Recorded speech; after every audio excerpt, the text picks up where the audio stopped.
Hi friends, நம்ம இன்னைக்கு பார்க்க போகிற கதை என்னன்னா தாகமுள்ள காகம். ஓகே, வாங்க நம்ம ஸ்டோரிக்குள்ளே போகலாமா? ஒரு ஊரில் ஒரு காகம் இருந்துச்சாம். அந்த காகம் இறைய தேடி ரொம்ப தூரம் பறந்து போச்சான். அப்படி இறைய தேடி போகும்போது திரிஞ்சு அலைஞ்சு வந்ததால தாகமாக இருந்துச்சான். தண்ணியை தேடி தேடி அலைஞ்சுதான். அப்போ உயரமான மலைக்கு நடுவுலையும் காட்டுக்குள்ளேயும் கிராமங்கள்லேயும் தண்ணியை தேடி அலைஞ்சிட்டு இருந்துச்சான்.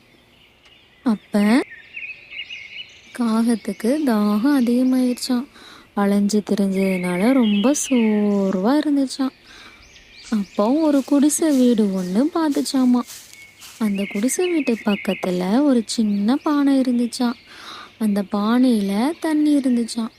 காகம் போய் பார்த்த உடனே தண்ணி அடியில் இருந்துச்சான். அதோட மூக்குக்கு அந்த தண்ணி எட்டவே இல்லையா.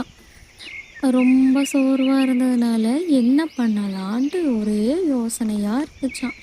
அப்படி யோசிச்சுட்டு இருக்கும்போது திடீர்னு அந்த காகத்துக்கு ஒரு ஐடியா வந்துச்சான். என்னன்னா, பக்கத்தில் சின்ன சின்ன கற்கள் எல்லாம் நிறைய இருந்துச்சான். ஒவ்வொரு கல்லாக எடுத்து அந்த பானைக்குள்ளே போட்டுச்சான். போட்டோடனே தண்ணி எல்லாம் பானைக்கு மேலே வந்துச்சான். பார்த்த உடனே ஒரே சந்தோஷத்தில் அந்த காகம் என்ன பண்ணுச்சுன்னா தண்ணியை குடிச்சிட்டு ரொம்ப சந்தோஷமாக துள்ளி குதிச்சுச்சான். இதிலிருந்து என்ன தெரியுது அப்படின்னா, ஒரு செயலை செய்யறதுக்கு முயற்சி ரொம்ப முக்கியம். இந்த வீடியோ உங்களுக்கு பிடிச்சிருந்தா லைக் பண்ணுங்கள், ஷேர் பண்ணுங்கள், சப்ஸ்கிரைப் பண்ணுங்கள்.